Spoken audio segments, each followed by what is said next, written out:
ఇక సమైక్యాంధ్ర ఉద్యమం కూడా ఉధృతమవుతోంది. విశాఖలోని పోర్టు ఉద్యోగులు కూడా సమైక్యాంధ్ర ఉద్యమంలోకి ప్రత్యక్షంగా అడుగు పెడుతున్న పరిస్థితి కనబడుతోంది. వివరాల్ని మా ప్రతినిధి మధు లైవ్ లో అందిస్తారు.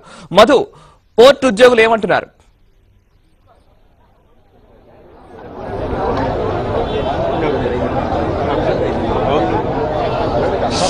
విశాఖలో సమైక్యాంధ్ర ఉద్యమం రోజు రోజుకి కూడా ఉధృతమవుతున్నటువంటి పరిస్థితి కనపడుతుంది. నిన్నటి వరకు ప్రభుత్వ ఉద్యోగులు ప్రజలు స్వచ్ఛందంగా విధులు బహిష్కరించి అదేవిధంగా రోడ్ల మీదకి రావడం జరిగింది. అయితే ఈ రోజు మాత్రం విశాఖ సిటీకి ల్యాండ్ మార్క్ లో నిలిచినటువంటి పోర్టులో కూడా కార్యక్రమాలన్నీ కూడా స్తంభించిపోయే పరిస్థితి కనపడుతుంది. రాష్ట్రాన్ని సమైక్యంగా ఉంచాలి, రాష్ట్ర విభజన వ్యతిరేకిస్తూ విశాఖ పోర్టుకు సంబంధించినటువంటి యూజర్స్ మొత్తం ఈ సమ్మెలో పాల్గొంటున్నారు. దీంతో వందల కోట్ల రూపాయల లావాదేవీలన్నీ కూడా నిలిచిపోయి మొత్తం పోర్టుకు సంబంధించినటువంటి లారీలు కానీ మొత్తం ట్రైన్స్ మొత్తం ఆపరేటర్స్ అంతా కూడా ఈ సమ్మెలో పాల్గొనడంతో మొత్తం వ్యవస్థ విశాఖకు సంబంధించి పోర్టు వ్యవస్థలన్నీ కూడా మొత్తం అంతా స్తంభించిపోయింది. దీంతో షిప్లన్నీ కూడా లంగర వేసుకుని ఎక్కడెక్కడ ఉండాల్సిన పరిస్థితి ఉంది.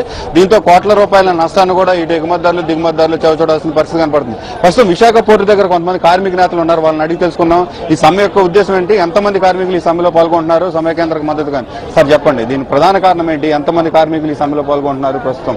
ప్రధాన కారణం అనేది సమైక్యాంధ్ర అండి. మేము కోరుకునేది ఇక్కడ ఉండే వాళ్ళందరూ ప్రతి ఒక్కరు కోరుకునే సమైక్యాంధ్ర ప్రధానమైన కారణం.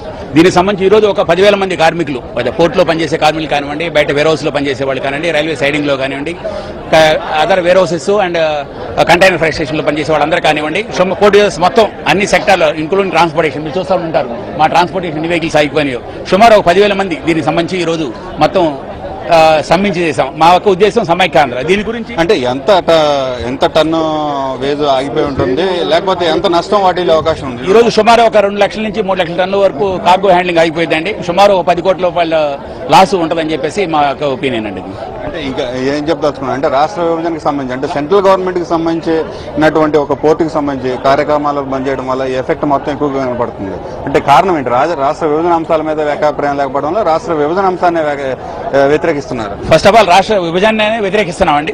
ఒకవేళ విభజన చేయాల్సినప్పుడు ఎందుకు చేయాలి, ఎలా చేయాలి, దానికి ఏంటి పద్ధతి అని చెప్పి అన్ని విషయాలు క్లారిటీ ఇచ్చి చేయాలి. అందరూ ఒప్పుకున్న తర్వాత చేయాలి తప్ప దీనికి సంబంధించి శ్రీకృష్ణ కమిటీ అని వేశారు. ఆ కమిటీ ఇచ్చిన రిపోర్ట్ అనేది వీళ్ళు ఎప్పుడు ఏమి చేయలేదు. దాన్ని పక్కన పడేశారు. వాళ్ళ యొక్క పొలిటికల్ ఇంట్రెస్ట్ గురించి చేస్తున్నారు తప్ప ఈ రోజు ఏం చేసినా జనాల ఇంట్రెస్ట్ గురించి కాదు.